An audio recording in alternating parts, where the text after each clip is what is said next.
Muito obrigado, muito boa tarde a todos. Senhores candidatos a eurodeputados, a agricultura tem na Europa e no mundo a expressão de um dos mais importantes setores da economia, associada à primeira necessidade do ser humano, a alimentação.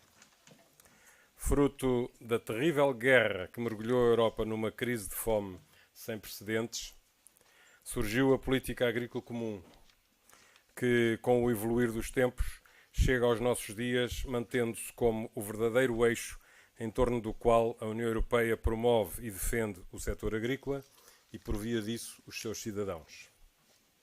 A sociedade moderna, hoje, confrontada, por exemplo, com a globalização, preocupações ambientais e até alterações de comportamento, desvia a atenção da verdadeira importância que a agricultura tem e representa para as suas vidas, colocando em causa o modelo e a arquitetura das ajudas e, pior que isso, incutindo a errada noção de que a agricultura pode ser prejudicial para o ambiente. Questões como a água, as alterações climáticas, o uso de produtos fitofármacos, com destaque para a guerra ao glifosato, a pecuária, tudo parece servir para apontar o dedo ao setor agro, onde até a floresta, a sua gestão e as suas espécies, enfim, parece não haver tema, produto ou modo de produção que satisfaça uma sociedade cada vez mais urbana e metropolitana, que estuda pouco, mas que opina muito, com a ajuda nem sempre fiável das redes sociais, das fake news e um desconhecimento, infelizmente, demasiado abrangente e horizontal. Esta nova sociedade está, assim, a afastar-se do mundo rural e, consciente ou inconscientemente, a colocar em causa muito mais do que a agricultura. Coloca em causa e chega mesmo a combater os seus costumes, as atividades tradicionais e ancestrais. Em suma, denigre a própria herança e o modo de vida que os habitantes desses territórios transportam e tanto se empenham em manter e transmitir. Pergunto, o que fazer para regenerar confiança da sociedade nos agricultores e na forma sustentada como hoje praticam a sua atividade? Sim, senhores candidatos, se há setor que evoluiu e abraçou a tecnologia e a sustentabilidade, foi, ou melhor, é a agricultura. As alterações climáticas vão obrigar a mudanças, muitas delas ainda desconhecidas. A violência das tempestades, os períodos longos sem chuva, as temperaturas mais extremas. Tudo tem de ser revisto e adaptado a esta nova realidade, ainda com contornos mal definidos. A água, que no norte da Europa era tema por motivos de qualidade e que no sul é um problema de quantidade e de oportunidade de acesso, passou a ser um elemento que se percebe ter de ser, nos dias correntes, muito melhor gerido em todo o espaço europeu. Aliás, entrando um pouco já neste tema que desejaria também introduzir, a Diretiva Quadro da Água necessita, na próxima revisão, de gizar um enquadramento que divida a Europa em duas grandes manchas: o Norte e o Sul, ou, se preferirmos, a região atlântico-continental e a região mediterrânica, onde nós, portugueses, nos inserimos. Precisamos, no Sul, de tomar as rédeas sobre como preservar e assegurar o uso de tão precioso recurso. É imperioso aumentarmos as nossas reservas estratégicas. Precisamos de criar uma visão em torno da água, o principal recurso no combate à desertificação e ao abandono, já muito expressivo em vastas regiões do nosso território. A produção animal, consentânea com os padrões de bem-estar hoje aceitos e defendidos nesta vasta região, e a sua ligação ao mundo globalizado e aos acordos internacionais de comércio. A defesa do mundo rural, como atrás referi, as suas tradições e costumes face a uma sociedade que se está a transformar em hostil. A confiança e a segurança dos modos de produção da Europa, como a produção e proteção integradas, o biológico ou orgânico, como alguns preferem, complementares e compatíveis entre si e não antagónicos. O desafio que constitui a neutralidade carbónica e o papel proativo que a agricultura, a pecuária e a floresta podem e dão já como contributo positivo a tão necessária e ambiciosa meta. Todos estes temas gostaria de lançar neste debate, que obviamente pretendemos completamente aberto e abrangente. Neste entretanto, a União está ainda suspensa em termos orçamentais. Temos eleições à porta. Há a questão do Brexit.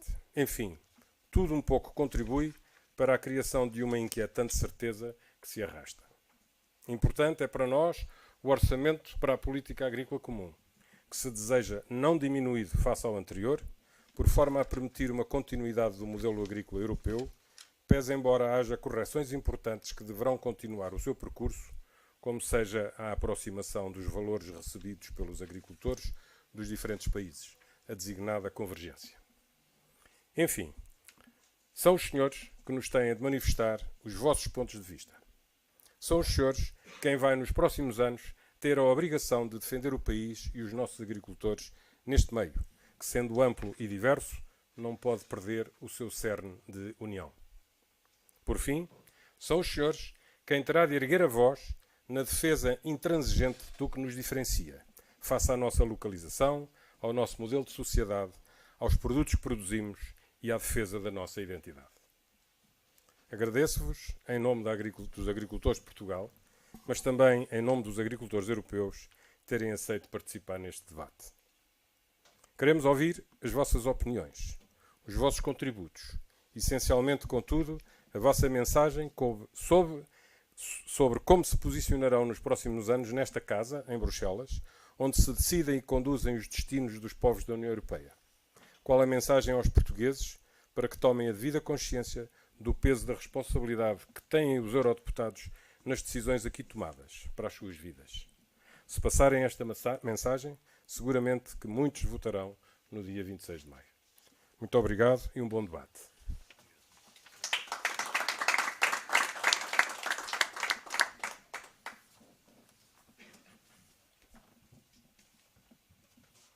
Boa tarde a todos.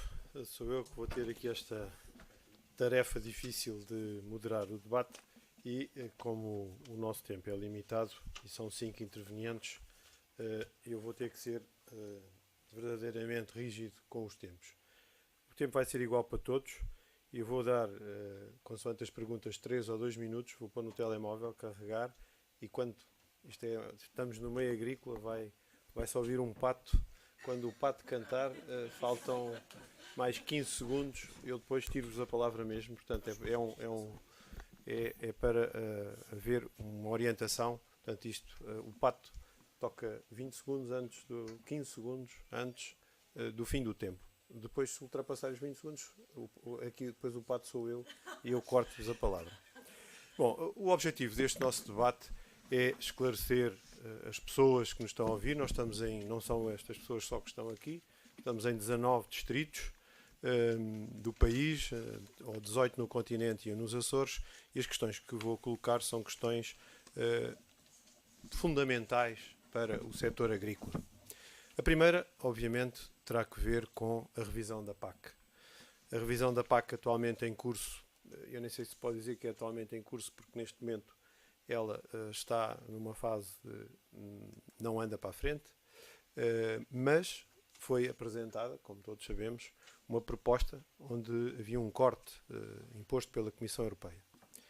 O Estado português terá de aumentar a sua comparticipação, mas, no longo prazo, a percepção por parte dos cidadãos europeus é de que a PAC é só uma questão de dinheiro, uma questão orçamental, e não uma questão estratégica e fundadora da União Europeia, e isso pode constituir para o setor agrícola um problema. A minha pergunta é o que é que tencionam defender neste processo de revisão da PAC, quer no que concerne especificamente à questão orçamental, mas também ao princípio histórico.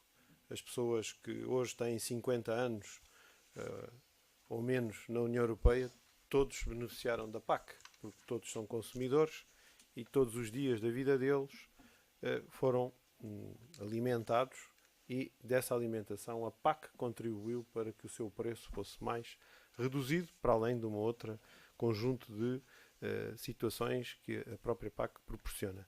E por isso mesmo era perceber qual é a vossa posição relativamente ao orçamento, mas também às questões estratégicas. Em quanto tempo?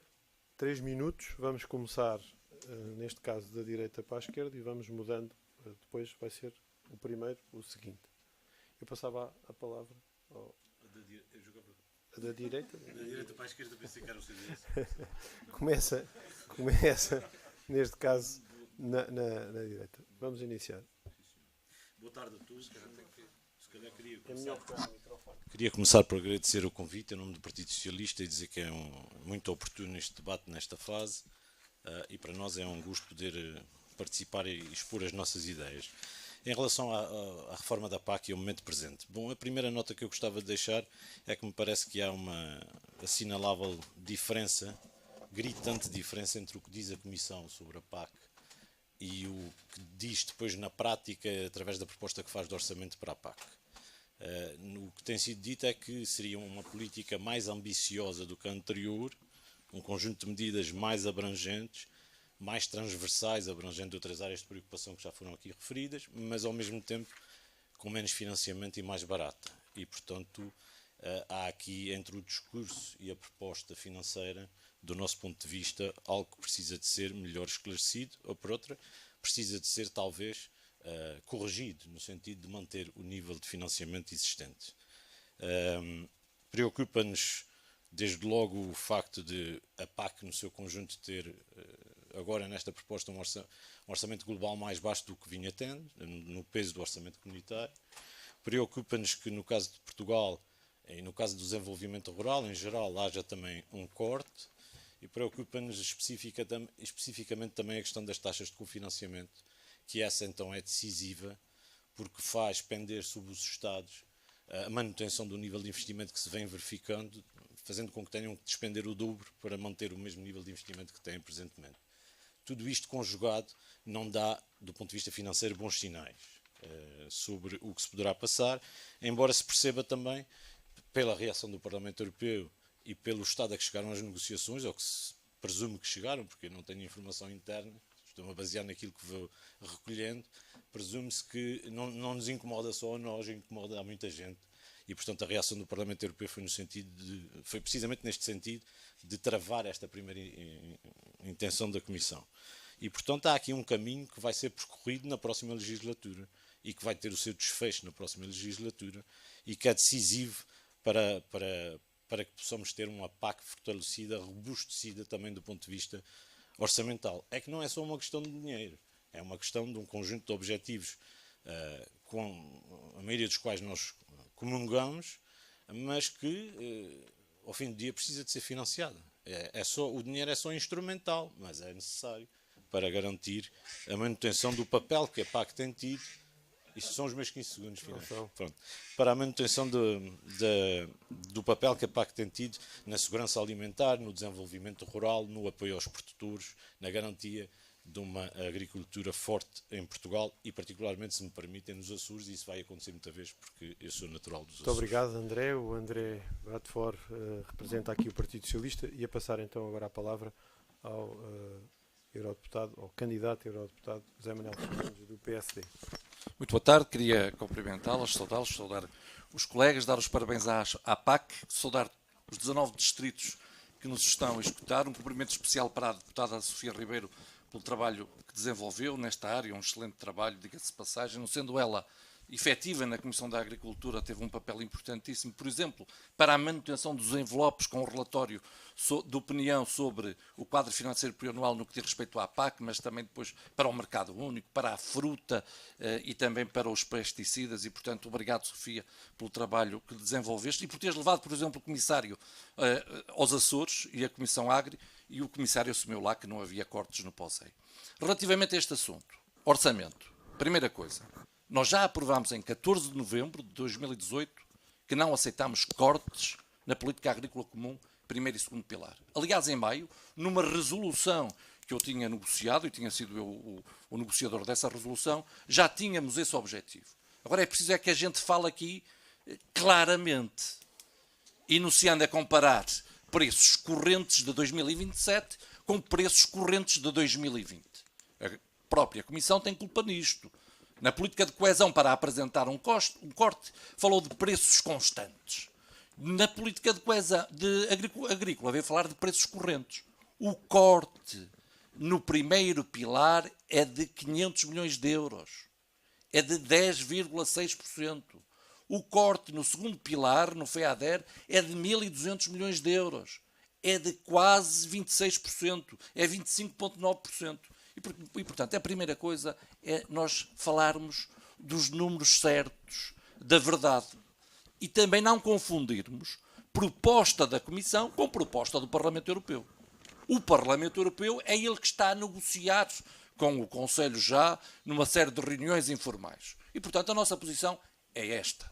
Também esta semana, o Parlamento Europeu teve uma posição muito importante nesta matéria, que tem a ver com as taxas de cofinanciamento. E nós não aceitamos a diminuição das taxas de cofinanciamento. As regiões ultraperiféricas, na nossa proposta, mantêm os 85% no que diz respeito ao segundo pilar, ao FEADER. As regiões menos desenvolvidas mantêm os 85%.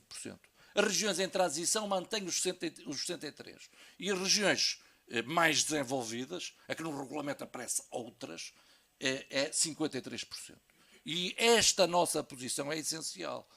É evidente que há aqui uma coisa que vai ser mais fácil negociar estas propostas de cofinanciamento, porque o envelope é o mesmo, do que negociar os montantes. Mas aí também nós, no global, com 1,3% do rendimento nacional bruto e com novos recursos próprios que não penalizem os contribuintes, conseguimos este objetivo.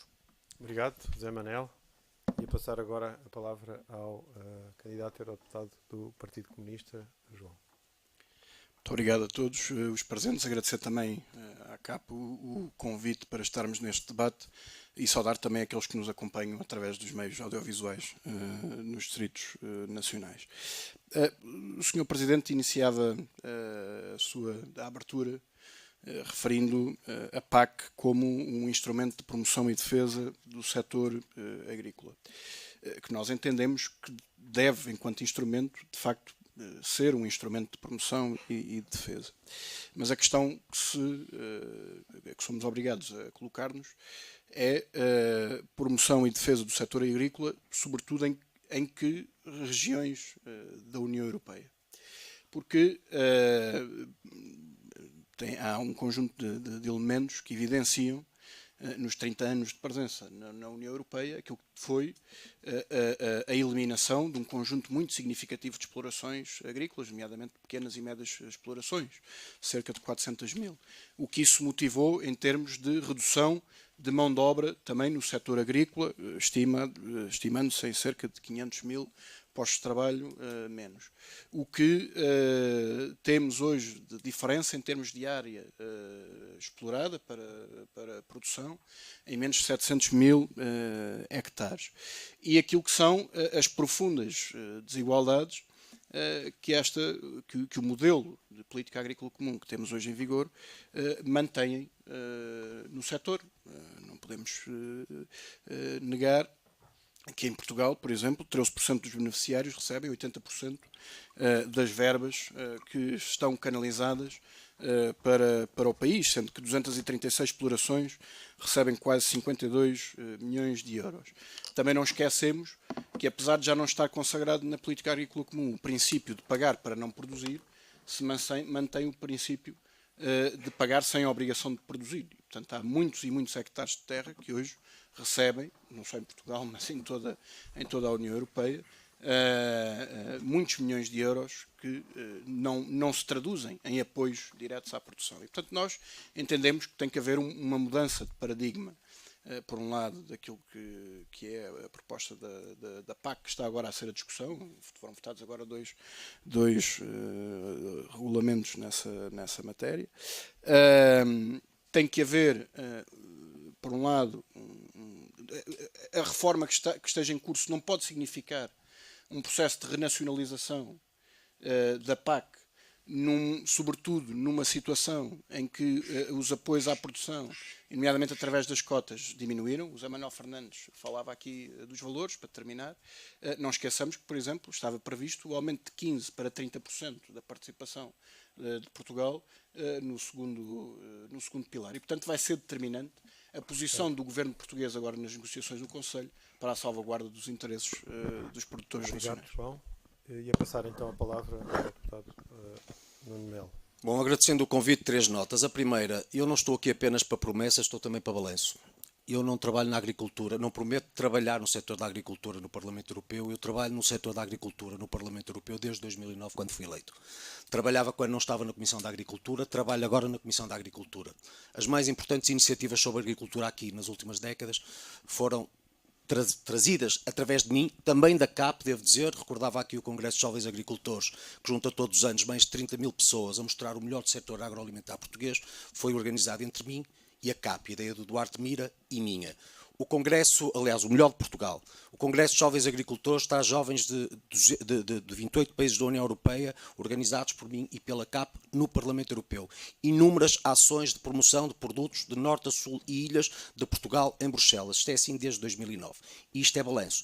Em relação ao futuro, eu acho extraordinário que nós estejamos aqui a falar de perigo de perda de fundos e de aumento de fundos, quando, infelizmente, em Portugal mostramos num governo que falha fundos que são desperdiçados todos os dias.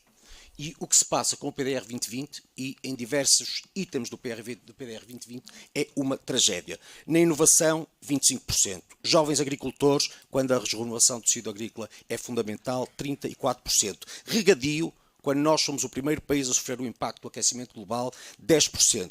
O PNR, o Plano Nacional de Regadio, foi anunciado, não sai do papel. Na floresta, era Adão Diniz, foi o primeiro-ministro a fazer grandes ações publicitárias, e o ministro da Agricultura, não é?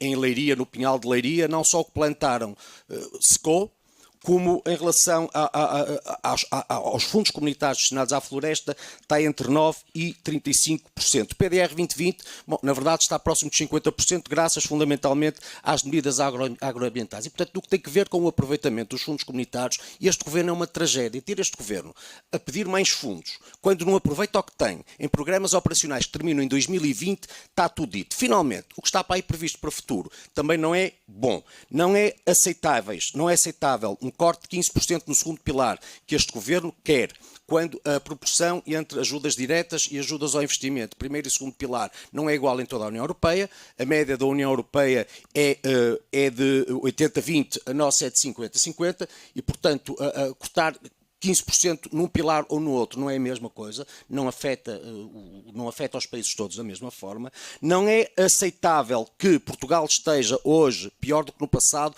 depois do Capolas dos Santos ter sido relator a propósito da PAC. Não é aceitável que Portugal seja neste momento o 24º país em 27 no primeiro pilar, e finalmente não é aceitável que na política de coesão este governo aceite perder 7% quando o Fundo de Coesão existe para aproximar os países pobres dos países ricos, e quando a água foi uma das razões que justificou os fundos de coesão quando os outros crescem.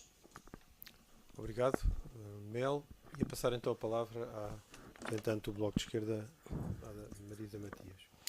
Muito obrigada, boa tarde a todas e a todos, obrigada pelo convite também, e aproveito para cumprimentar as pessoas que nos seguem, não só aqui como em Portugal.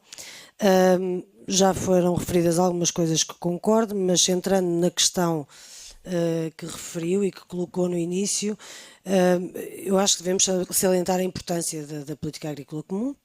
Tenho várias críticas em relação à forma como ela tem sido conduzida, e acho que se estamos a discuti-la é precisamente para tentar contornar os problemas e trazer soluções melhores, e por isso concentrar-me nessas questões.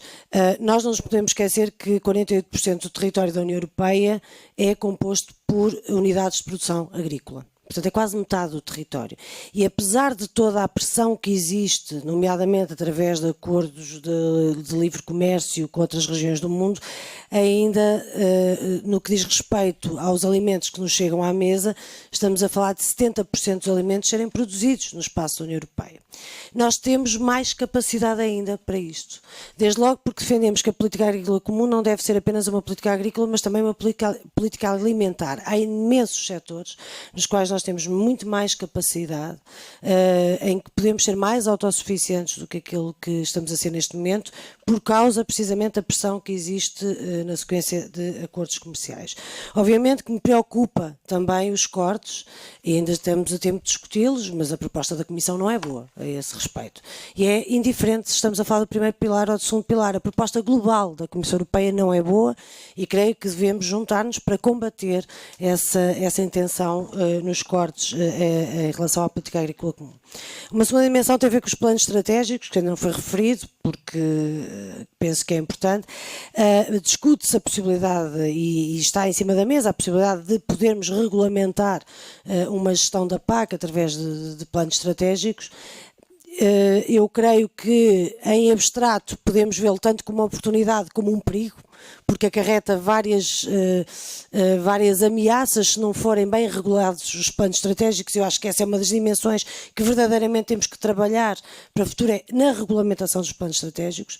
Pode ser uma oportunidade no sentido de corrigir alguns dos problemas da PAC, mas pode também ser um perigo, por exemplo, no sentido de renacionalizar a PAC no que diz respeito, digamos, sobretudo à parte dos seus custos, e não favorecendo, por exemplo, uma melhor redistribuição dos recursos, que já favorecem muito as grandes produções e poucas pequenas produções. E também creio que é importante nós discutirmos a séria progressividade dos apoios.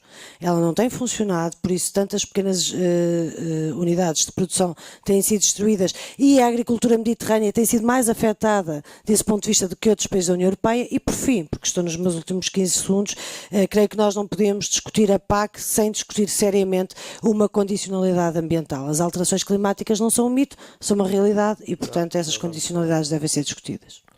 Muito obrigado a todos pelas vossas respostas. Vamos à segunda questão.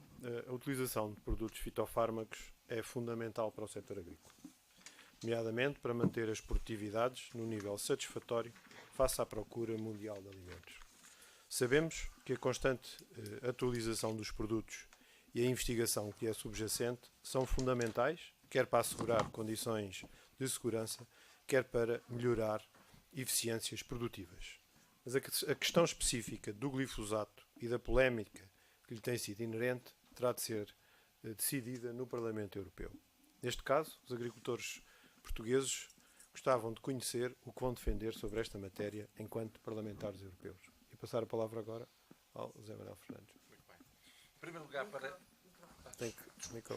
Em primeiro lugar, para referir e insistir que o Parlamento Europeu tem uma proposta aprovada que dá 4.661 milhões de euros no segundo pilar, FEADER, para Portugal e 4.715 no primeiro. Insistir numa outra coisa que não é indiferente é que o corte no segundo pilar, na proposta da Comissão Europeia, é de quase 26%. E, portanto, é importante que nós próprios não nos enganemos com as propostas da Comissão. Uma outra mensagem que eu considero importantíssima. A política agrícola comum não pode ser vista só como tendo os dois pilares a financiá-la.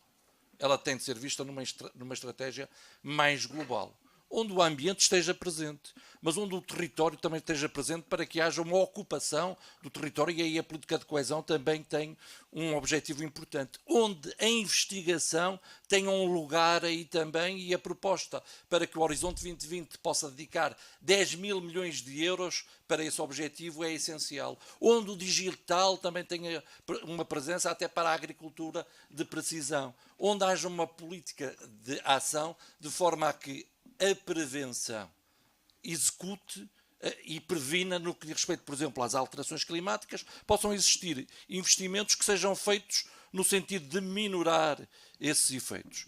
No que diz respeito aos produtos e à utilização de químicos, no que diz respeito à rentabilidade dos solos, a nossa posição em termos do Parlamento Europeu é mais do que conhecida. É importante que a investigação aí também avance. É evidente que nós queremos que a PAC cumpra as suas funções. Segurança alimentar, sustentabilidade. Uma coisa que ainda não foi falada, rendimento ao agricultor, que é das coisas mais importantes. Nunca conseguiremos atrair jovens para a agricultura sem que os agricultores tenham um rendimento digno, que é a palavra certa. 40%. O rendimento dos agricultores é inferior em 40% em relação ao das outras profissões. Se falarmos dos produtores de leite, alguns já começam a ter de pagar eles próprios e de financiar a produção do leite. Mas voltando a este assunto, as questões da sustentabilidade dos solos é essencial. E quando eu digo que, e da saúde pública, quando eu digo que é necessário que a política agrícola comum seja vista numa estratégia global, eu refiro as questões ambientais, refiro a ligação de todos os projetos, o LIFE, por exemplo, a participação de universidades neste objetivo e depois já agora também de instrumentos financeiros, mas isso ficará para a próxima questão. Muito obrigado. João. Bom, nós, farei o caminho até chegar à sua pergunta, mas nós defendemos objetivamente um modelo de PAC e vai-se perceber porque é que se vai cruzar com a sua pergunta, não é? Que defenda, em primeiro lugar, elementos como a questão da agricultura familiar, a questão da soberania, não apenas a segurança, mas da soberania alimentar dos Estados, e para que isto seja, se tudo isto seja possível, então é necessário que os apoios da PAC sejam distribuídos, por exemplo, para garantir não só os apoios aos custos de produção, mas que possibilite, por exemplo, a questão da regulação pública de preços e que não fique, como está agora previsto até nos regulamentos que foram agora aprovados, que a regulação dos preços sejam definidas, por exemplo, apenas por contratos que são estabelecidos entre aqueles que são a parte mais forte, os distribuidores, e aqueles que tipicamente são a parte mais fraca, os produtores, nomeadamente se não estiverem agregados em cooperativas ou em unidades de maior escala de produção. Portanto, um dos instrumentos que nós propusemos que pudesse ser recuperado era a questão da regulação pública como um elemento que fosse determinante para garantir, mais além dos apoios à produção, mas para garantir então e facilitar esta questão do rendimento que o José Manuel Fernandes aqui colocava. Naturalmente, o que nós defendemos, o que seria importante era que os produtores pudessem ter rendimentos que não precisassem de ser subsidiados na sua produção.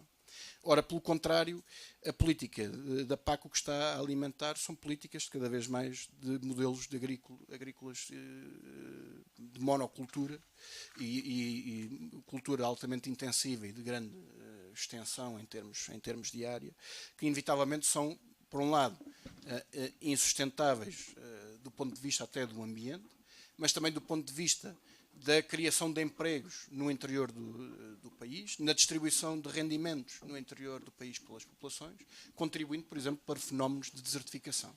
Políticas que, de uma forma até contraditória com alguns dos princípios da própria PAC, no sentido de muitas vezes do greening da agricultura, como é utilizado, são lógicas de produção que dependem muito, por exemplo, da utilização de fitofármacos. Nós não temos presente a dependência que muitas vezes existe de determinados fitofármacos e, nesse sentido, temos votado favoravelmente a posições que, sem contrariar a necessidade de reduzir a utilização, mas que prolonguem o tempo até serem encontradas soluções alternativas viáveis para esse uso. Obrigado. Muito obrigado.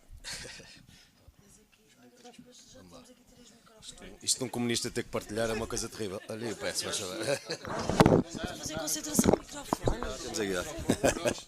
Bom, vamos lá.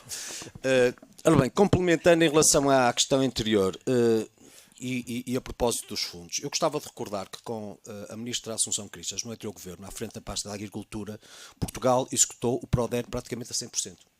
Cada cêntimo da União Europeia foi utilizado com vantagem para a agricultura portuguesa. Eu não tenho dúvidas que a Assunção Cristas foi uma das mais extraordinárias ministras da Agricultura que Portugal já teve e, de resto, por muita insistência dela também, a importância que a agricultura sempre teve para o CDS no Parlamento Europeu, que não é moda, nem é hoje aqui conversa só porque vamos a votos. Esteve sempre presente. Em segundo lugar, realmente é muito trágico que este governo se atrase no PDR 2020 na utilização desse dinheiro ou opte por não o utilizar quando ele faz falta. Em terceiro lugar, a forma como o Estado não investe, como os projetos tardam a ser aprovados, quando são aprovados já passou um ano e muitas vezes estão desatualizados, ou, por exemplo, outros como Vitas não abrem sequer candidaturas, quando o vinho é hoje um setor estratégico para Portugal. Dito isto, quanto aos produtos fitossanitários, eu gostava de começar por dizer que não sou cientista e num centro cientista tem que me balizar nos cientistas e quem tem razão de ciência para decidir. Eu fiz parte de uma comissão que teve que ver exatamente com, entre outras, o impacto do glifosato. Por alguma coisa existe na União Europeia uma autoridade europeia para a segurança dos alimentos. Esta entidade foi criada, municiada com cientistas, pessoas que têm a obrigação de nos ajudar a nós políticos a decidir sobre o que é bom ou o que é mau. E quer em relação ao glifosato, quer em relação a outros produtos fitossanitários, diz-nos que muitas vezes o que se lê não é verdade. E eu nisso balizo-me pela ciência, não pela intuição nem pela moda. O que eu sei é que sem produtos fitossanitários nós não teríamos o que hoje temos, que é uma agricultura segura, autossuficiência alimentar, produtos a baixo custo, de qualidade. Isto é possível porque os agricultores conseguem combater pragas. Uma agricultura feita de romantismo, que não tem em conta isto, bom, terá esse romantismo, não tem a razão de ciência e no final pode trazer a fome aos povos europeus que têm na autossuficiência alimentar um dos maiores sucessos do nosso projeto comum. E, portanto, por isso mesmo nesta comissão que teve que ver com o glifosato, perante muitas dúvidas e até declarações contraditórias, porque tivemos pessoas do meio mais ambientalista ou ecologista, tivemos pessoas das universidades, nós políticos, enfim, eu sou advogado, não tenho a pretensão de saber de química, não tenho a pretensão de conseguir estudar com essa razão de ciência uma matéria tão complexa, tenho a obrigação de ouvir os agricultores, coisa que fiz, tenho a obrigação de avaliar o impacto do ponto de vista da saúde e tenho a obrigação de me decidir conforme a ciência. Decidi-me conforme a ciência e nesta matéria é sempre o que eu de futuro farei, como fiz em relação ao passado. Obrigado. Marisa. Eu acho que nós trocámos os microfones. Desculpe lá. Isto já está para aqui. Então eu vou ser romântica, está bem? Se me permitem, porque o Nuno diz que não há lugar para romantismos, eu vou ser romântica desta parte do debate. Vou responder diretamente à sua questão. A posição do Bloco de Esquerda é muito clara e conhecida a respeito do glifosato, que é a de recusa da utilização do glifosato. Eu disse na primeira intervenção que a política agrícola comum não deve ser apenas uma política agrícola, mas também uma política alimentar. Esta questão é uma questão controversa, como é óbvio, mas há estudos científicos que dão num sentido ou no outro. Há estudos científicos que apresentam o glifosato como uma real ameaça à saúde humana e há outros que apresentam o glifosato como praticamente inofensivo. Eu também costumo ir ver não apenas os estudos científicos, mas as referências dos estudos científicos. Os estudos científicos que dão o glifosato como inofensivo à saúde humana são aqueles que foram pagos pela Monsanto. Desconfio que haja um ligeiro conflito de interesses quando é a Monsanto a pagar os estudos que dizem que o glifosato não faz rigorosamente nenhum dano, ou não causa nenhum dano à saúde humana. Seja como for, nós somos de facto políticos, ou estamos a exercer funções políticas, não temos que saber de ciência, temos que nos fundamentar nas decisões, mas temos a obrigação de, no exercício dessas funções, de proteger. E, por definição, acho que devemos utilizar o princípio da precaução. Eu acredito nos estudos que mostram os riscos para a saúde pública. Mas, ainda que possa haver dúvidas, em caso de dúvida, acho que o que nós temos a obrigação de fazer é de procurar alternativas. Obviamente ninguém quer morrer, matar, desculpa, as explorações agrícolas. Com pragas, obviamente tem que haver respostas para isso, mas há alternativas, seguramente, há alternativas, desculpa, Nuno, eu toda a minha vida trabalhei em agricultura e sou do mundo rural, e nós sabemos fazer agricultura, quer com recurso a produtos desta natureza ou não, e não utilizando o glifosato, seja como for, temos que encontrar essas alternativas, é a nossa obrigação encontrar essas alternativas, é a nossa obrigação.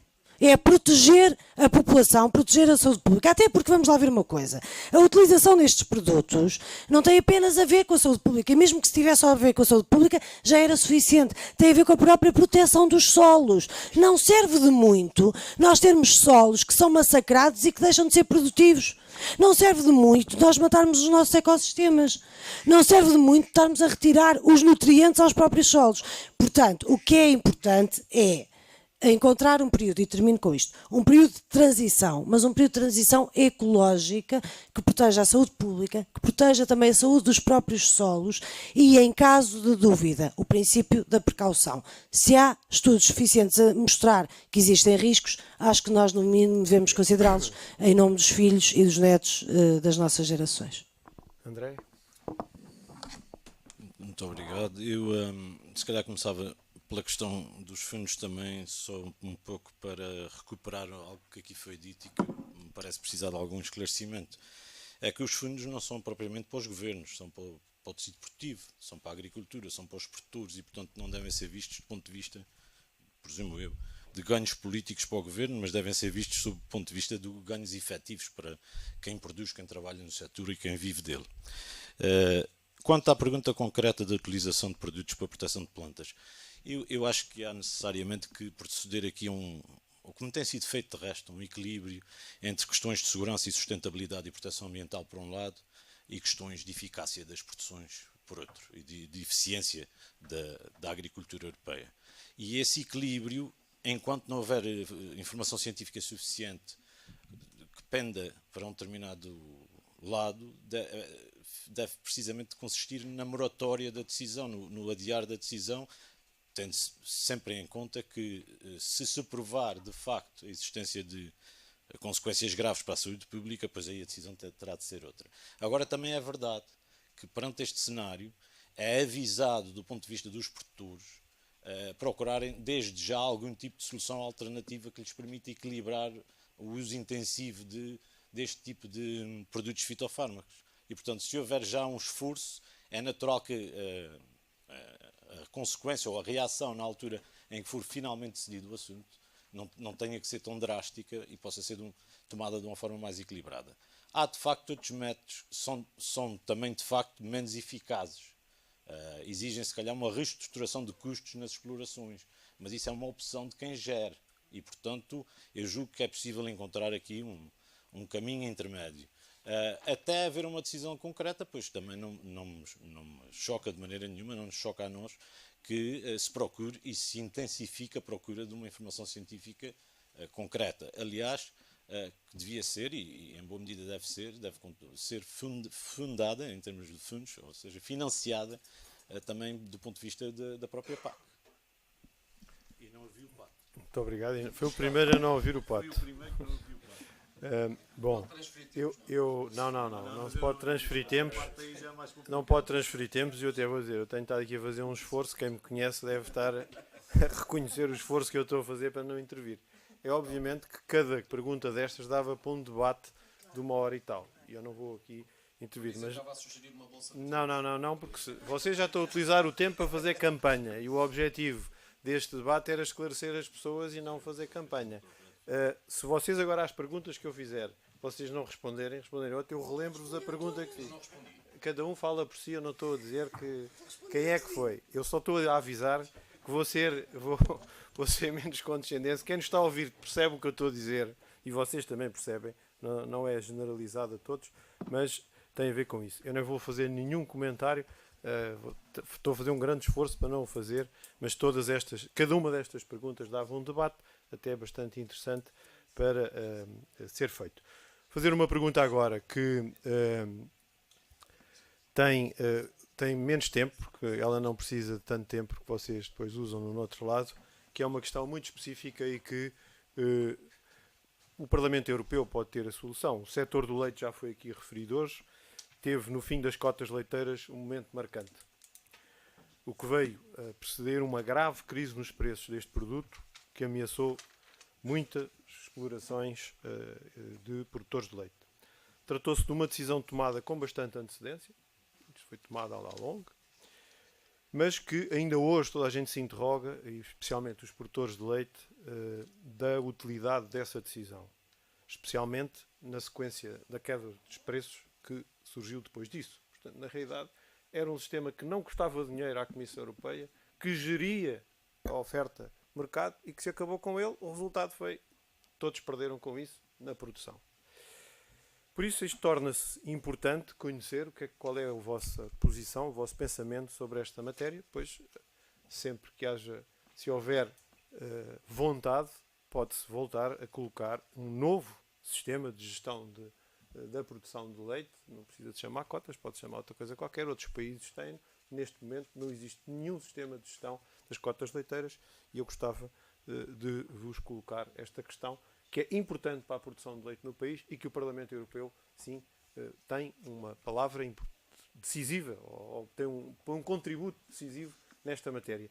E são estas questões nas quais o Parlamento Europeu tem uma palavra decisiva que nós hoje gostaríamos de ver aqui, porque é para demonstrar também aos agricultores a importância que o vosso trabalho tem na vida deles e no rendimento que eles podem ter na sua exploração. Vamos então agora dar a palavra ao João. 2 minutos agora para responder a esta questão. Não há... É da CAP, não tem preferências os micros. O PCP tem uma posição conhecida em relação às cotas no geral, e nomeadamente em relação às cotas leiteiras. Sempre nos posicionamos contra o fim das cotas leiteiras como um instrumento de salvaguarda, um derradeiro instrumento de salvaguarda à produção no nosso país. E naturalmente isto entra aqui naquela dualidade, né? Para Portugal, objetivamente, as cotas leiteiras não serviram. Mas para outros na União Europeia, o fim das cotas leiteiras seguramente serviram para ampliar as suas produções com baixos custos e porventura até fortemente subsidiadas pelos seus Estados, e para inundarem outros países e outros mercados de outros países da própria União Europeia, concorrendo de uma forma absolutamente desleal com, nomeadamente, a nossa produção. Nós entendemos que até a própria revisão neste momento poderia ter sido uma oportunidade para repor, não só no leite, mas noutros setores, instrumentos como as cotas, no interesse das produções nacionais, da regulação do setor da produção e da garantia da salvaguarda não só da produção, mas também dos rendimentos aos próprios produtores. Muito obrigado. Não. Nuno. Bom, o fim das cotas leiteiras foi uma tragédia para Portugal. É uma tragédia particularmente para algumas regiões, caso dos Açores ou do Minho, mas outras, e eu acuso o PS. E essa acusação tem que ser nítida e tem que ser clara, porque o fim das cotas leiteiras tem um histórico. E vamos cá ver, em 1999, no âmbito da Agenda 2000, os governos da União Europeia votaram o fim do sistema de cotas. Sabemos que votaram o fim do sistema de cotas com uma prorrogação de 9 anos até 2008. E eu recordo que o governo português era liderado pelo engenheiro António Guterres e o ministro da Agricultura chamava-se Capola dos Santos. Isto foi em 1999. Em 2003, durante a governação do PSD e do CDS, um outro ministro, infelizmente já falecido, foi um bom ministro, o engenheiro Sevinato Pinto, era ministro da Agricultura, conseguiu um adiamento do fim das cotas leiteiras por um período de 11 anos, ou seja, até 2015. Isto foi em 2003. Em 2008, no Conselho de Ministros Europeus da Agricultura de novembro, durante a vigência do governo PS, liderado por José Sócrates, tendo como ministro Jaime Silva, indicado por seu lado por Capolas dos Santos, Portugal votou a favor da abolição do sistema de cotas leiteiras. E, portanto, quando mais tarde o fim das cotas era uma inevitabilidade, não havia como se inverter esse ciclo, que teve o seu nascimento com o PS, teve a sua prorrogação sem o PS e teve o seu fim por causa do PS. E, portanto, isto é fundamental. E, portanto, eu acuso o PS de uma medida que é lesiva para Portugal e que aconteceu independentemente de todos os esforços, nomeadamente do CDS, para que se revertesse. E eu trago aqui, termino, um projeto de resolução que apresentei eu como eurodeputado, que não comecei a falar de agricultura hoje, projeto de resolução para que não se abolissem as cotas leiteiras. Infelizmente foi o único que eu defendi. Não houve nenhum outro deputado de nenhum outro partido que, como eu, o defendesse. Neste projeto de resolução, pode-se ficar à vontade. Estamos a falar de cotas leiteiras, por acaso acho que é daquelas poucas coisas em que nos unimos todos e estivemos todos de acordo. E de facto, porque é uma questão nacional, é uma questão que afetou e de que maneira a produção e o setor leiteiro em Portugal. E inclusivamente no mandato anterior tivemos a oportunidade de organizar um grupo de trabalho com representantes de todos os partidos para trabalhar precisamente a questão das cotas leiteiras. Eu acho que nós devemos responder pelo trabalho que fazemos aqui no Parlamento Europeu. Eu tenho muita pena não ter assinado a resolução do deputado Nuno Melo, ele também não costuma assinar as minhas. Mas agora, dito isto, foi de facto foi uma tragédia anunciada e isso é o que torna a situação ainda mais grave. Nós fomos contra o fim das cotas, não porque o sistema fosse perfeito, mas porque apesar de tudo permitia um nível de regulação que se perdeu com o fim das cotas, porque de facto o fim das cotas trouxe uma concorrência desleal enorme, porque estamos a falar de um setor, no caso do leite, em que Portugal é autossuficiente. E, no entanto, tivemos produtores de leite a ver as suas produções terem que encerrar, ou os preços a baixar, ou em situações de miséria quando não havia nenhuma razão para isso. Nós podíamos verdadeiramente, no caso de Portugal, ter o país todo alimentado com o leite produzido no país. O fim das cotas foi uma tragédia e terminou-se com as cotas sem sequer se pensar em nenhum outro sistema que de certa forma pudesse atenuar aquilo que seria as consequências do fim das cotas leiteiras e nesse caso creio que temos que repensar seriamente, quer em relação ao leite, quer a outros setores, mecanismos de regulação, podem ser as cotas ou outros semelhantes, mas que permitam trazer mais alguma justiça na produção. O meu desafio era exatamente nesse sentido, uma iniciativa que pudesse voltar a equacionar e que a Comissão pudesse voltar a equacionar. André. Muito obrigado. Eu não vou fazer a arqueologia da história das cotas leiteiras, mas é uma pena que a melhor Ministra da Agricultura não tenha conseguido resolver e evitar que acabassem as cotas leiteiras sendo... Não vamos entrar em diálogo. Não vamos. Vamos então. Eu disse que era um assunto muito específico, que se calhar só precisava de pouco tempo, mas eu vou precisar de muito porque eu sou natural dos Açores, represento também os agricultores dos Açores e a questão do leite é fundamental para a economia açoriana. Estamos a falar de uma região que produz cerca de 1/3 do leite do país, cerca de 35% da manteiga e cerca de 50% do queijo, que dedica 50% do seu território a atividades agrícolas e dessas atividades 83% em pastagem. E, portanto, é fundamental o que se passa ao nível do leite para a nossa economia e o impacto foi muito evidente com o fim das cotas e com todo o contexto que se seguiu. Nós temos, basicamente, a esse nível, dois problemas que é preciso resolver. Um deles diz respeito diretamente à questão do preço do leite. Esse problema é ainda mais gritante, não é igual em todo o país, e é ainda mais gritante no caso da produção leiteira dos Açores. Eu, por exemplo, posso-vos dar um exemplo, a Ilha Graciosa, que tem pouco mais de 4.000 habitantes, tem 29 produtores de leite e tem um preço médio de 26 cêntimos por litro, que compara com 36 a nível europeu e com 32 cêntimos em Portugal continental. E, portanto, é disto que nós estamos a falar, de uma realidade que afeta particularmente uma determinada parcela do país. Eu julgo que é preciso também atender a outra questão que tem a ver com a distribuição do rendimento dentro da cadeia de valor do processo de produção leiteira.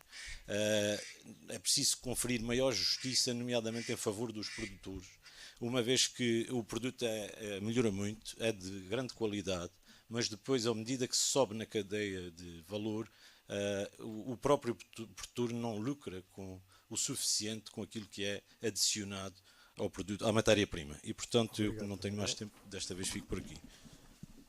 Manel. É importante, é essencial a previsibilidade na política agrícola comum. E tal não existe, e é uma das preocupações que eu tenho, não só a nível do fim das cotas e de tudo o que aconteceu depois, como os próprios planos estratégicos nacionais e a imprevisibilidade que isso pode trazer também a esse setor. Mas foi aqui referido, e eu concordo mesmo com o fim das cotas, foi de responsabilidade do Partido Socialista e de Jaime Silva. É possível fazer mais, é possível fazer melhor. É possível propor medidas alternativas e até pensar, no fim das cotas, na manutenção de cotas ou outro nome, mas também é possível inovar, melhorar a competitividade, acrescentar valores, ter uma estratégia de exportação dos nossos produtos baseados no leite. Portugal aí também tem muito a fazer e há uma coisa que depois me revolta, que é tratarem as vacas como se fossem robôs. Então, agora, as pessoas que vendem leite acima do que estava contratado, não o vendem, mas dão. E têm de produzir aquele montante. Estão a dar o leite. Aquele leite pode ser valorizado. E aí há algo que é uma injustiça que também aqui foi referida. Em cada 100 euros dos agroalimentos, os agricultores ficam com 8. Há aqui uma injustiça brutal. Há que rever isto. Há que haver aqui uma atuação. Há bocado, quando eu falava que a agricultura tem de ser vista como algo que é transversal, quando estávamos a falar dos produtos químicos, do glisofato, já acabou? Isso está errado. É o que diz o Pato. Era mais curto. Ok, pronto. Eu acho que Foram todos iguais, eram 2 minutos a cada um na do leite. Tem mais tempo nas próximas perguntas, eu agradeço. Vai haver vou dar um tempo final para cada um falar. Não, foi igual para todos. Uma mensagem final, é? Não, uma mensagem. Vai haver tempo para a mensagem final. Portanto, podem confirmar, podem ter aqui na sala. É o telemóvel, é o pato que voa mais depressa. Bom, a próxima questão, já alguns abordaram. Eu relembro que vocês estão a falar, parecem agricultores, não parecem eurodeputados. Porque vocês têm a possibilidade de fazer as propostas. Aqui, algumas das intervenções que eu ouvi pareciam dos agricultores. Não, vocês têm a possibilidade de fazer uma proposta de implementar um novo sistema de cotas no setor leiteiro. E era isso que eu gostava de ter ouvido. Mas pronto, eu não resisti a fazer isto, peço desculpa, mas tenho que fazer estes comentários. Só este, vou ver se consigo resistir até ao fim. Alterações climáticas, uma questão que já foi aqui hoje falada. As alterações climáticas são já uma evidência para a generalidade dos agricultores. Não apenas porque os cientistas as atestam, mas também porque os produtores as verificam diariamente nas alterações que as suas culturas têm. A Comissão Europeia mantém as suas reticências sobre os apoios ao regadio.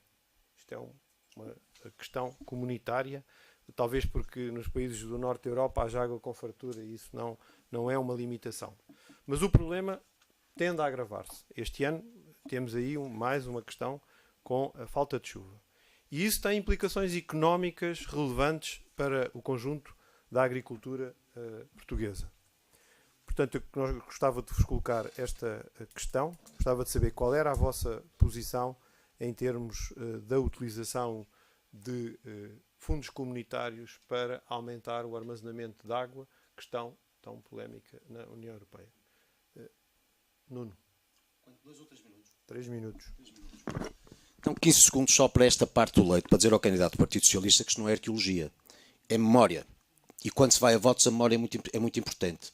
Porque a melhor Ministra da Agricultura não podia reverter uma decisão para o fim das cotas que expressamente foi decidida por Jaime Silva, como já anos antes tinha sido decidida pelo Ministro Capelo dos Santos. E, portanto, isso não podia fazer.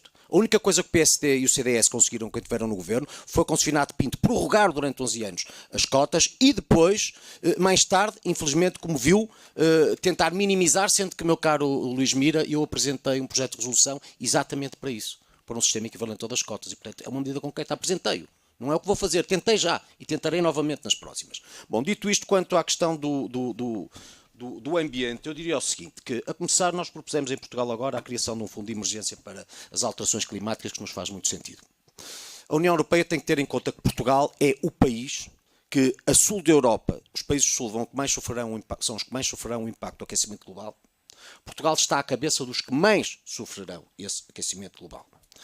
E por isso nós propusemos isto, sendo que o aquecimento global se nota, por exemplo, entre outras coisas, naquilo que também tem que ver com fogos florestais. Eu fiz há poucas semanas um hearing no Parlamento Europeu só destinado aos fogos florestais e onde foi tratada especificamente a questão da realidade portuguesa, sendo que a gestão da água, o regadio, tudo aquilo que tem que ver com uma redução das reservas aquíferas no nosso país tem que, obviamente, ter que ser contemplada nas políticas da Comissão. Acho até extraordinário que, voltando aos fundos de coesão, uma das razões para o PS aceitar um corte de 7% seja a justificação de que quem tem mais teve porque ponderaram, por um lado, o aquecimento global e, por outro, a política de refugiados, sendo que Portugal é o que sofre mais o impacto do aquecimento global e, no entanto, vai perder 7% dos fundos de coesão.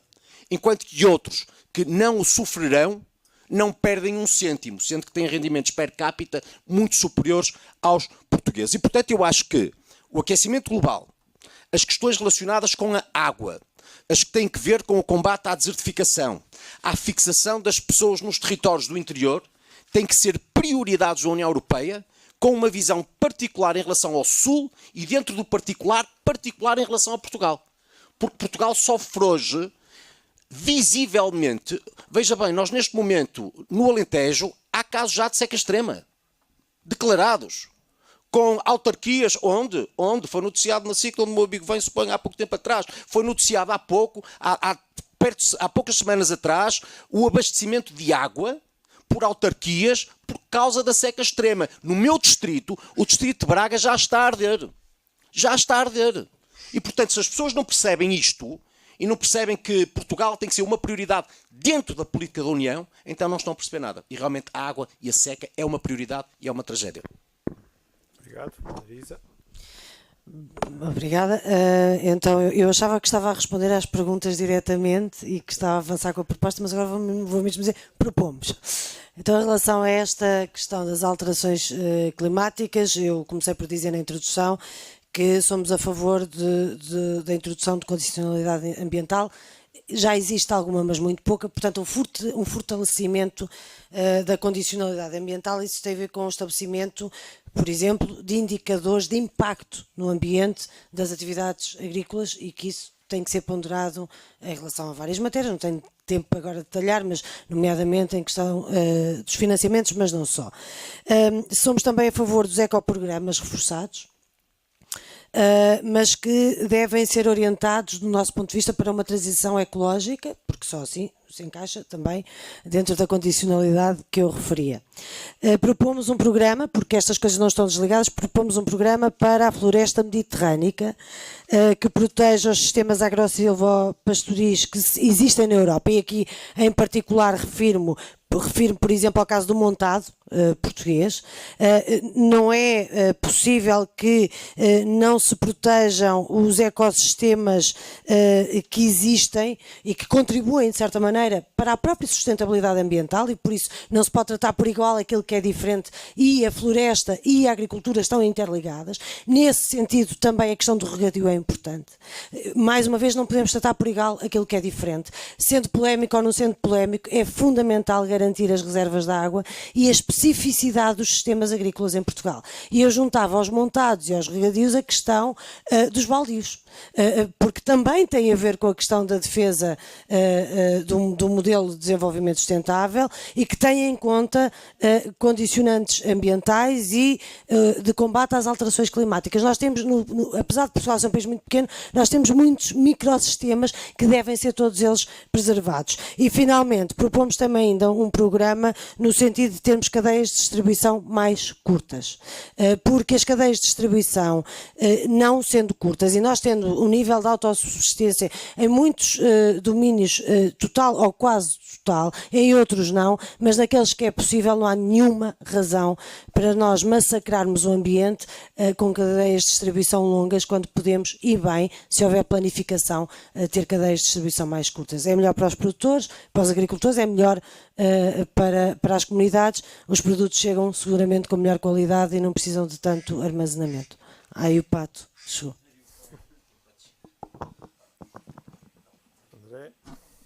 Bom, em primeiro lugar, para transmitir e assegurar que o PS não faz parte do grupo político daqueles que consideram às vezes as políticas tradicionais da União Europeia como variáveis de ajustamento para outras agendas que têm outras latitudes, outras geografias e outras fundamentações ideológicas, e portanto para nós política de coesão, política agrícola comum, política comum de pescas são fundamentais e devem manter os níveis de investimento que vinham tendo e que se adequam às necessidades da União Europeia.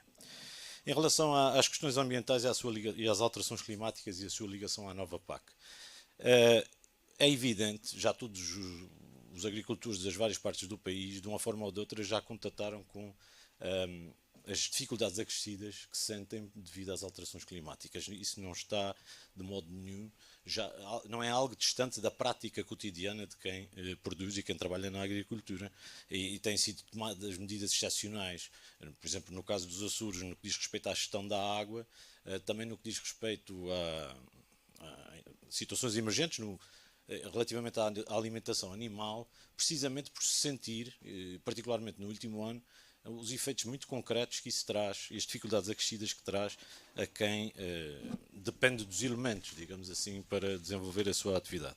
E, portanto, o que me parece essencial é que a componente da nova PAC dirigida a uma ação eficaz de prevenção ou de remediação das consequências das alterações climáticas seja eficaz do ponto de vista financeiro, mas seja também eficaz ao tratar, como dizia a Marisa, e eu concordo plenamente, as especificidades como especificidades. Portanto, não aplicar regras comuns que têm provavelmente uma origem muito concreta do ponto de vista do equilíbrio de forças entre Estados-membros, mas que acabam por não respeitar as limitações e as dificuldades próprias de cada região do ponto de vista agrícola. Os territórios e os Estados-membros têm de ser, desse ponto de vista, tratados na exata medida das dificuldades que enfrentam, e elas não são iguais, os impactos não são iguais em todo o território. A esse propósito, eu gostava só de dizer uma questão, é que, quando falou há pouco na possibilidade de uma diferenciação entre Norte e Sul, e portanto, incluindo Portugal no grupo dos países do Mediterrâneo, ou próximos do Mediterrâneo, há uma parte atlântica de Portugal, que são os Açores, e que, portanto, se calhar ficava a meio desses dois grupos que referiu, mas que têm, desse ponto de vista, também características muito específicas e diferenciadas em relação ao tudo nacional. Muito obrigado. Muito obrigado. Zé Manel. Os agricultores são amigos do ambiente. Onde não há agricultores, há mais problemas ambientais. Nós, neste momento, já temos condicionalidade. E uma condicionalidade que vai ser reforçada. E nos pagamentos diretos, parece-me que há quem se esqueça que 30% já é destinado ao greening. Ou seja, já há condicionalidade. E, portanto, eu não posso aceitar discursos onde se esqueça essa condicionalidade e essa condicionalidade ambiental. Quanto ao financiamento, não esquecer que o Alqueva, por exemplo, um importante reservatório de água, foi desbloqueado pelo governo do PSD. Não esquecer também que nos fundos que estão em execução, e há quem ainda só tenha na cabeça a proposta da Comissão, quando nós não aceitámos cortes para a política de coesão e propomos o mesmo montante no mínimo, 25.400 milhões de euros, devem poder ser usados para este objetivo. Agora, nós não podemos olhar só para o objetivo regadio com os fundos da política de coesão. Porquê é que não se vai ao BEI? Porquê é que não se tenta ao plano Juncker? Olha, esta semana foi aprovada um importante fundo para investimentos que junta todos os instrumentos financeiros, do qual eu fui o negociador da parte dos orçamentos, para mobilizar, na nossa proposta, 700 mil milhões de euros. Na proposta da Comissão, 650 mil milhões de euros e na proposta do Conselho também o mesmo montante. Portanto, entre 650 mil e 700 mil milhões de euros vamos ter aqui um importante fundo de investimentos que permite financiar os regadios. Haja vontade política para este objetivo e poder juntar-lhe outros fundos. E aqui é essencial também uma outra instituição que anda completamente esquecida. Porque é que o Banco de Fomento, isto é um desafio para vocês, a Instituição Financeira de Desenvolvimento, porque é que ela não tem uma intervenção para ajudar o agricultor? Quando nós temos a possibilidade de utilizar, e tínhamos 1.700 milhões de euros para o financiamento, para instrumentos financeiros que quiséssemos construir. Uma outra novidade já agora que tem passado ao lado. O InvestEU, o plano de investimentos, que o Pedro Marques, o Ministro dos Investimentos, diz que vai propor, quando ele já está aprovado por nós, esse plano de investimentos tem a possibilidade, para além dos 700 mil milhões de euros, dos Estados-membros colocarem lá um montante da garantia dos fundos estruturais, portanto não vai ao Orçamento Nacional, para projetos específicos que queiram executar. Porquê é que não falam de projetos que se queiram executar e que possam ir ali? Era importante, porque com esta máquina que chama InvestEU, nós tínhamos AAA, garantidamente, e evitávamos as ajudas de mercado. E, portanto, estou aqui a referir fundos e instrumentos financeiros para além da política de coesão. Era importante também olhar para o Banco Europeu de Investimento.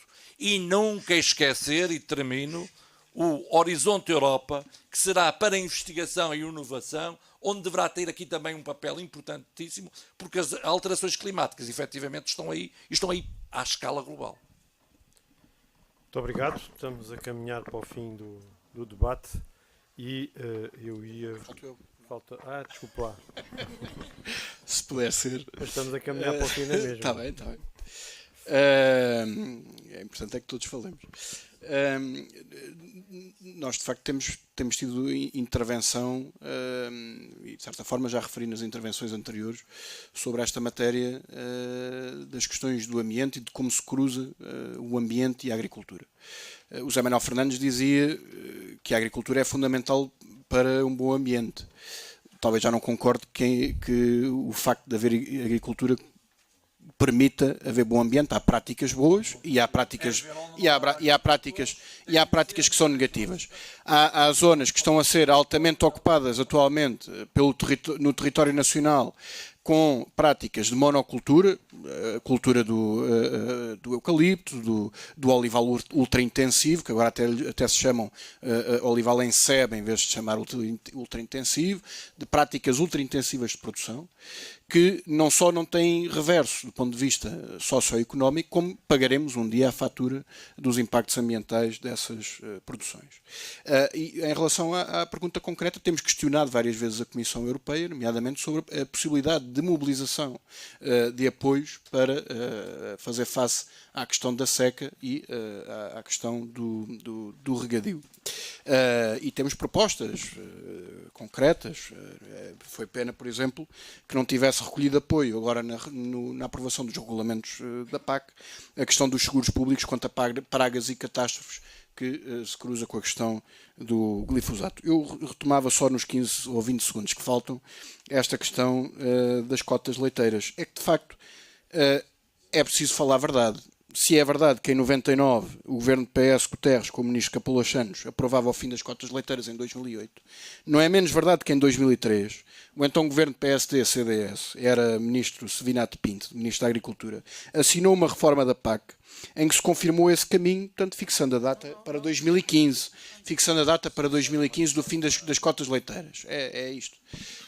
E se o Dr. Nuno Melo tem uma proposta de resolução no Parlamento, nós também temos em 2013 que o Dr. Nuno Melo, juntamente com os deputados do PS e do PSD, votaram contra. E mais, temos uma declaração escrita, assinada por deputados, não só do nosso grupo, como dos Verdes e do grupo dos Socialistas, em que, curiosamente, os únicos deputados portugueses que assinaram fomos nós, enquanto proponentes do PCP. Mais nenhuma outra força política subscreveu a resolução pelo fim das cotas leiteiras. Obrigado. Muito obrigado. Bom, como eu disse, estávamos a caminhar para o fim deste nosso debate. Eu, como já tinha prometido, vou dar 2 minutos, porque, para além das questões específicas para os agricultores que debatemos até agora, e naturalmente seriam muitas mais, como eu já disse, cada pergunta desta dava para organizarmos um seminário e demorava algumas horas até debatermos isto até ao fim, mas gostava de conhecer, nestes 2 minutos, qual seria para cada um de vocês a marca que gostariam de deixar neste vosso mandato, caso sejam eleitos, nos próximos 5 anos no Parlamento Europeu, e darem as linhas gerais do que é, enfim, a matriz da vossa atuação para os próximos 5 anos. Agora, Marisa. São 2 minutos. Em relação a esta questão específica, eu acho que é fundamental é nós encontrarmos uma política agrícola comum que seja mais justa e que promova realmente uma concorrência leal e não desleal, como tem acontecido até agora entre os diferentes Estados-membros, que garanta o rendimento adequado aos produtores e não muitas vezes os rendimentos de miséria ao fim das explorações, como temos assistido. E já referi aqui várias propostas que não vou repetir, mas acho que era importante que nós não continuássemos a avançar de PAC em PAC sem definir de uma vez por todas e de forma muito clara o que é um agricultor profissional para a PAC. Nós referimos, eu referi no início, aliás, que 48% do território da União Europeia é ocupado por unidades de produção agrícola. 70% desse território é rural. E, portanto, nós temos que fazer aqui uma articulação necessária entre o mundo agrícola e o mundo rural, porque eles estão interligados. E eu creio que é importante esta definição clara do que é o agricultor profissional e de cumprimento desses critérios, quando estamos a definir as questões dos financiamentos, sem que isso seja incompatível com manter a atividade regular no território rural, porque isso também é importante para a dinamização do território rural e para o combate ao abandono e à desertificação. Manter essas atividades, mesmo que seja a título parcial. Mas essa definição, essa clareza, creio que era um elemento muito importante, porque falámos das dimensões de saúde pública, ambientais, falámos das questões de financiamento, falámos de várias questões, mas do equilíbrio do território também é uma dimensão muito importante e sobretudo num território tão heterogéneo como é o território português.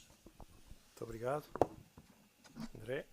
Bom, de um ponto de vista geral, 2 princípios guia para os próximos 5 anos no que diz respeito à nossa atuação.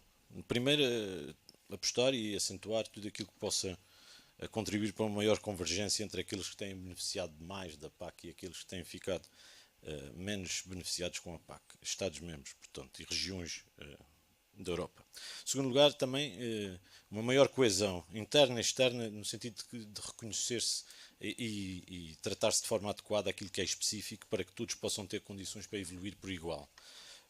Depois, se quiser ser mais concreto, do ponto de vista da PAC, que é, no fundo, neste início de mandato da questão central, o financiamento, garantir níveis de financiamento idênticos aos existentes anteriormente, a manutenção do volume também de investimento para desenvolvimento rural, no caso de Portugal, e, no caso específico dos Açores, o aumento do programa específico para o ZEI, para os Açores e para a Madeira, em linha com o ligeiro aumento que o país teve em termos de, ou terá, em termos de ajudas diretas. É que, é verdade, já aqui foi dito que inicialmente o Sr. Comissário Hogan propôs uma redução de quase 4% no POSEI, depois nos Açores garantiu, perante uma plateia de agricultores e de outras entidades, que não o faria e que manteria o nível, mas mesmo assim há um diferencial em relação às ajudas diretas nacionais, e nós achamos que essa questão tem que ser resolvida no sentido de não fazer uma dupla penalização em relação aos agricultores e aos produtores de leite dos Açores e de outras produções, mas do leite em particular, garantindo que o nível de ajuda é o mesmo para o território nacional. Muito obrigado. Continuar com o trabalho que tem feito e que possibilita que o Parlamento Europeu tenha uma proposta onde não há cortes na política agrícola comum, onde não há cortes na política de coesão, onde se reforça o Horizonte 2020, onde há instrumentos como o InvestEU, que é um plano de investimentos. Portanto, nós temos essa proposta negociada. Aliás, eu estou no grupo de negociação, no MFF Contact Group, presidido pelo Presidente do Parlamento Europeu, e este objetivo mantê-lo-ei, e depois trabalhar com as outras comissões no sentido de manter, por exemplo, as taxas de cofinanciamento e atuar também para que haja uma política agrícola comum, onde o rendimento para os agricultores seja justo e que possibilita uma atratividade para os jovens poderem ingressar nesta área de trabalho, onde se possa acrescentar valor para este objetivo, onde a inovação e a investigação esteja presente, onde não se tenha medo da palavra competitividade, iniciativa privada, empreendedorismo, são elementos essenciais. E depois, a questão ambiental, eu insisto, é uma questão importante, é uma questão onde a política agrícola de precisão, por exemplo, é também importante e pode ajudar, mas onde, sobretudo, é preciso uma estratégia de longo prazo. E aqui fica uma preocupação. Estou preocupado com os planos de estratégia nacional que possam levar a uma renacionalização da política agrícola comum e levar a que existam 27 PACs e levar a que tal nos possa prejudicar. E é preciso coerência, é preciso olhar para a União Europeia como sendo um elemento onde a agricultura é fundamental, tem de responder aos desafios globais. A demografia também está aí. Vamos passar para 9 mil milhões, o que vai obrigar a um aumento da produção alimentar, mais de metade das pessoas a viver em cidades, junta-se a isto as alterações climáticas, e nós, só juntos, é que podemos vencer este desafio, e é essencial que a política agrícola comum se mantenha com os níveis de investimento e também seja efetivamente uma política agrícola comum. Obrigado. João. Já vem quentinho.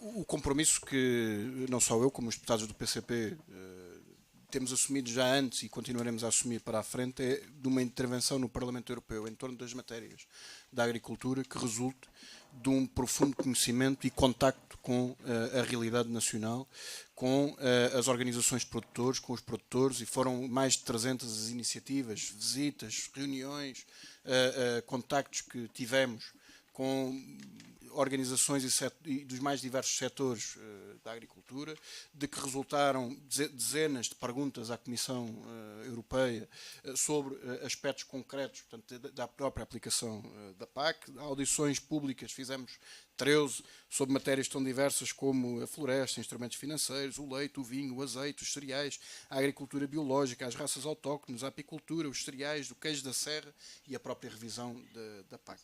Para nós, continuaremos a intervir em torno da PAC, baseado em 6 ideias centrais. A primeira, desde logo, que a PAC deve manter um orçamento próprio elevado, rejeitando, como já aqui foi colocado, a ideia de uma renacionalização da PAC. A segunda, que deve manter o objetivo central de assegurar o direito à soberania alimentar de cada povo e o direito a cada país e a cada povo de produzir.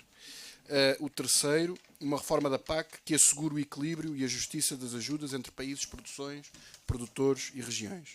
Uma quarta ideia, a reforma da PAC que assegure que as ajudas estão ligadas à produção e, portanto, que não se continue a financiar a não produção.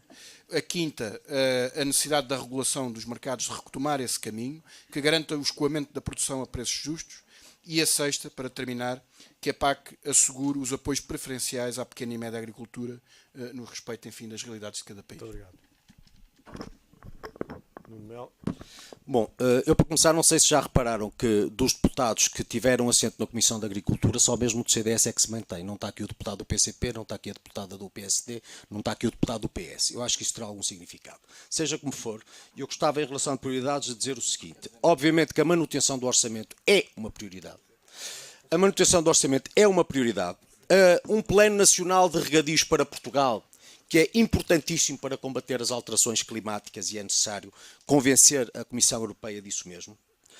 A melhoria da posição de Portugal no que tem a ver com o primeiro pilar e as ajudas diretas. É realmente inaceitável que Portugal seja o 24º e 27º na atribuição das ajudas diretas. É inaceitável, nós somos realmente prejudicados em toda a linha. Uma política direcionada para os jovens agricultores, estávamos mais acima por acaso, sem jovens agricultores a agricultura não se renova.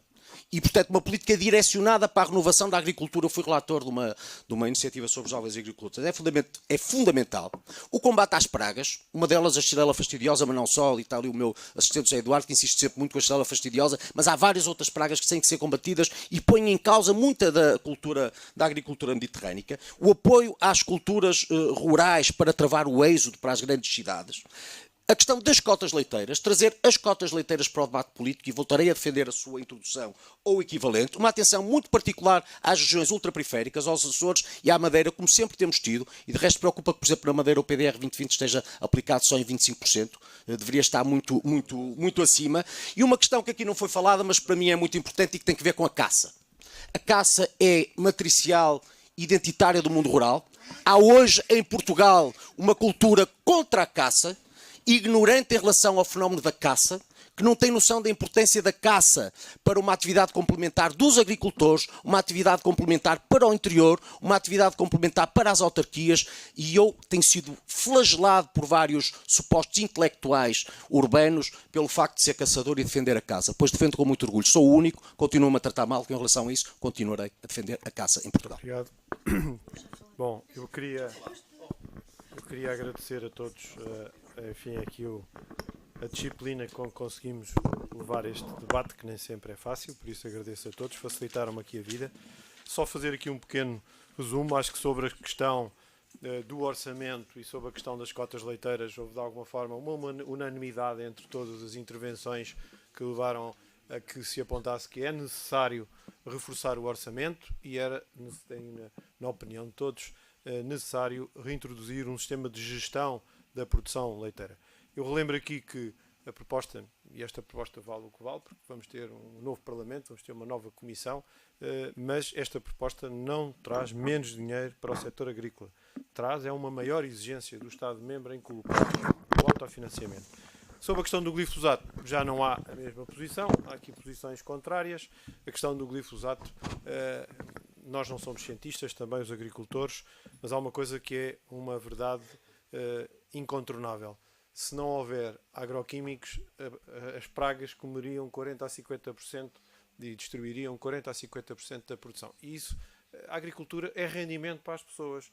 Se propuser a algum setor diminuir 40% a 50% do seu rendimento, eu não sei o que é que aconteceria, mas é disto que estamos a falar. Quando se fala de glifosato, não estamos a falar numa questão da biodiversidade e só do ambiente, também estamos a falar do rendimento.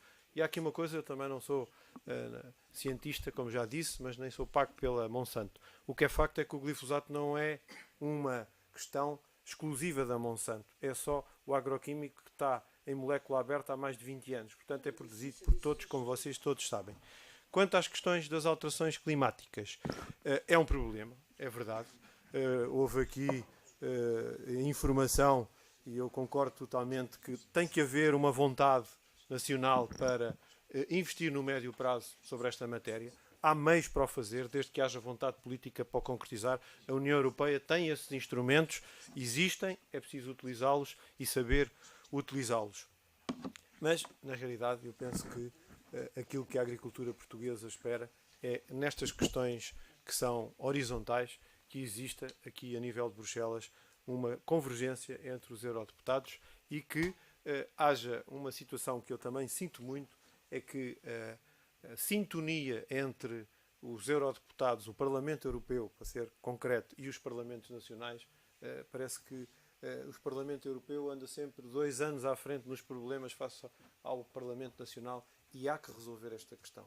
Os problemas daqui não estão na agenda política dos países, mas é necessário colocá-los, é necessário dar mais atenção à Europa. O setor agrícola e o território rural português não ou dificilmente sobrevive a uma hipótese académica. Pensem só nisto. O que era do território rural português sem menos 1.100 milhões de euros por ano, espalhados de uma forma uniforme onde se pratica a agricultura. Esta é a questão que temos que preservar para os próximos anos para continuar a manter as pessoas com algum rendimento. Para terminar, passava só a palavra para o encerramento ao Presidente da Câmara. Muito obrigado. Eu não vou fazer mais considerações, venho apenas agradecer, obviamente, aos senhores candidatos ao Parlamento Europeu, agradecer às pessoas que assistiram ao debate, não só em sala, mas também através da internet em Portugal. Eu creio que foi útil, foi uma conversa que permitiu perceber que em qualquer dos partidos há pessoas que pelo menos estudaram e estão minimamente dentro dos assuntos que aqui trouxemos como sendo as preocupações da agricultura e do mundo rural. Eu não sou capaz de os destrinçar assim tanto um do outro. Eu gostaria só de quase vos fazer um apelo. É que não deixem para segundo plano as questões da agricultura, porque é a verdadeira política comum que a Europa ainda tem. É uma política muito importante para o desenvolvimento do país e também que seja uma mensagem para os vossos colegas do Parlamento Nacional, no sentido que haja quem represente no Parlamento Nacional a agricultura, quem levanta a voz, quem perceba do assunto, quem estuda as matérias, e a CAP está totalmente à disposição de qualquer grupo parlamentar, de qualquer deputado, para ajudar a esclarecer, interpretar, discernir o que é que são as grandes medidas a favor da agricultura nacional. Portanto, muito obrigado, espero que tenha sido útil para todos, para quem participou e para quem assistiu. Muito boa tarde. Porque acho que é importante, entre as 19 salas em todos os distritos e nos Açores, com mais os visionamentos do webstream, que estão contados, tiveram a assistir a este debate cerca de 3.000 pessoas. Muito obrigado a todos.